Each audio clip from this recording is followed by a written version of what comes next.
If you're on a weight loss journey and you're looking for a new staple breakfast, you've come to the right video.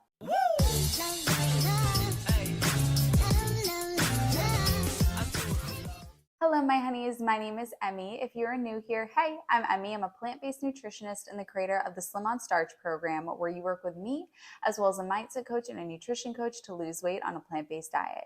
If you want to do that, just click the link in the down bar. We're going to make some strawberry quinoa. So we're going to start out with 1/4 a cup and 2 tablespoons of dry quinoa, and we're going to pour that into a saucepan. We're also going to need 1/4 a cup of water, 3/4 of a cup of non-dairy milk of your choice. You can use any type that you enjoy. I would not recommend using coconut milk. Coconut milk is very high in fat, specifically saturated fat, which is going to raise your bad cholesterol. And then we're also going to add in a tablespoon of strawberry jam. Now, you can make your own strawberry jam, or if you buy one from the store, you do want to make sure that it's no sugar added, but also look at the ingredients because they might not be adding sugar like cane sugar or table sugar, but they could be adding something like sucralose or aspartame or an artificial sweetener. Anything that ends in OSE is going to be an added sugar, so just look at the ingredients and make sure that it's just strawberries, and there might be some citric acid too. We're also going to add 1/4 of a teaspoon of vanilla extract. Now you're going to bring all of this to a boil over medium-high heat for about 3 minutes, maybe a little bit less, and then decrease the heat to low and let it simmer. Then you're going to cover this and cook it for about 15-ish minutes or until the quinoa has absorbed all of the liquid. Then remove it, take it out, let it set for about 5 minutes. And you're going to want to make sure that if you are looking to lose weight, you do have a side of vegetables with this, but this is a great way to get in your starch if you don't want to have oatmeal as your first meal of the day. If you are eating a plant-based diet, you must supplement vitamin B12. It's very difficult to find a clean B12 on the market, which is why I decided to make one myself because I couldn't find one that was clean. They were all gross and they had sugar and oil and animal products added. So I made a vitamin B12 that's just one active ingredient, B12. That's it. No junk, no GMOs, no sugar, no oil, no processed junk. No gross stuff. Vegan, clean, premium ingredients. Get yours in the down bar and you can subscribe and save so that's delivered to your door every month and you don't have to worry about B12 deficiency. Vitamin B12 deficiency can have neurological complications. It can cause depression, fatigue, memory loss. There are even studies showing a link between vitamin B12 deficiency and the progression of Alzheimer's. So you definitely don't want to risk this and just make sure that you're supplementing. Get it in the description. The next recipe that I'm going to show you is something that I will actually eat as my first meal of the day. And I want to show you this because a plant-based diet can look a lot of different ways, and a healthy plant-based diet can look a lot of different ways. And I prefer to eat very simply. I don't like to add sauces and a bunch of condiments and spices because I like to appreciate the taste of the real food. And I think it's such a gift to be able to train your taste buds so that you can actually taste what real food tastes like. So I want to show you an example of what is possible if you allow yourself to train your taste buds for something that I think is the most delicious thing in the world. And this is coming from a gal who used to eat Hostess cupcakes up the wazoo. So if I can do it, anybody can do it. So let me show you how far my taste buds have come and what I absolutely love to have as one of my first meals of the day. So starting out here with the gift from the gods, which is the Japanese sweet potato. These are red on the outside and then they are a beigey cream on the inside. So you're going to wash it thoroughly and then you can either poke holes in it or you can cut off the ends. And I'm going to cook this one in the Instant Pot. So to cook it in the Instant Pot, you are going to take your Instant Pot and put a cup of water in it.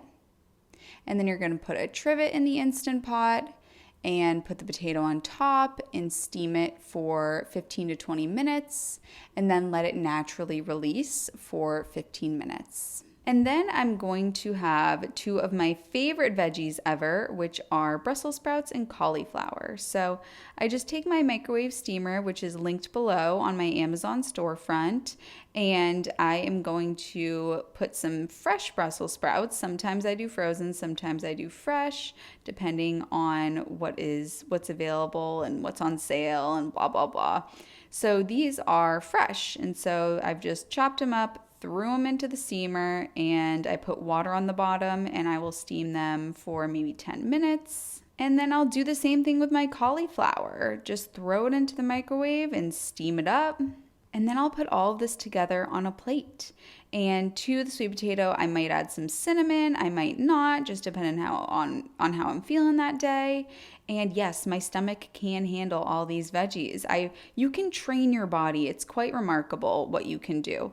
So if you allow yourself to stick to it in the long term, your body responds beautifully. So this is a delicioso meal. If you're enjoying this video, then you've got to get my recipe books. These are all laid out for you. We've got the pictures in place. You don't have to worry about a dang thing. You got all the recipes ready to go. Link is in the down bar. This last recipe is probably the most intense of the recipes. So for the chefs out there, I gotta please you guys, right? We're coming off my kiss meal. And so you're like, oh my goodness. So let me give you something a little more sexy. This is the hash brown breakfast bowl. So what we are going to do here is take frozen hash browns, and if you let them thaw out a little bit, they start to get a little bit gooey, which is going to make them easier to manipulate on a nonstick skillet, because we don't want to be using any oil. So nonstick skillets are game changers for this, and also making sure that you're cooking at a very low heat. If you're cooking at a very high heat, then it's going to be difficult to cook without oil. So keep the heat low, be patient, which I know is difficult, but patience is a virtue here. So over medium heat, you're going to form the hash browns into patties and put them onto the nonstick skillet and cover it for about 5 minutes to let them cook, and then take the cover off and let them cook a little bit more until the bottoms are golden brown and they're ready to be flipped. Be very, very patient here. You might need to turn up the heat a little bit, but if it's been about 10 minutes and they're not ready to be flipped yet, then definitely turn up the heat. Once they're ready to be flipped, you're going to flip them and let them cook through on the other side. Then we're going to build our bowl. So in the bowl, we are going to put brown rice,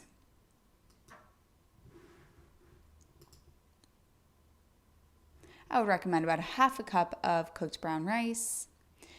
You're gonna add spinach. Now, I like to make my spinach look all nice and pretty in this bowl, but the reality is you're gonna wanna add a really good amount of spinach to this, at least a couple cups of spinach or a green of your choice. We're also gonna add in 1/4 cup of corn. We're gonna top it with some green scallions, some green onions, also known as scallions. And then for our sauce.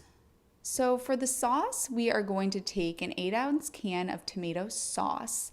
Make sure it's not jarred tomato sauce, it's canned tomato sauce so that it's just pureed tomatoes. We're gonna mix it with 1.5 cups of water, 2 tablespoons of chili powder, a tablespoon of cumin, a dash of chipotle powder, a dash of onion powder, and a dash of garlic powder. And then if you wanna thicken it up, feel free to add a couple of tablespoons of cornstarch. This is optional, but it will allow for a thicker sauce. Now, this is gonna make a lot of sauce, and you likely will not use all of it. In fact, you probably shouldn't use all of it because that would be like a soup at this point. But this can go into the fridge. It can stay there for a few days for your future meals. If you're wondering how you can eat this many carbs and still lose weight, then check out this before and after video of my client, Edie. You've got to watch it after this one, but here's her before and after. If you enjoyed this video, then you got to click this one. These are the dinner recipes that you're going to do at the nighttime so that you can continue to get that weight off. I love you, honeys, and I'll see you in the dinner recipes video.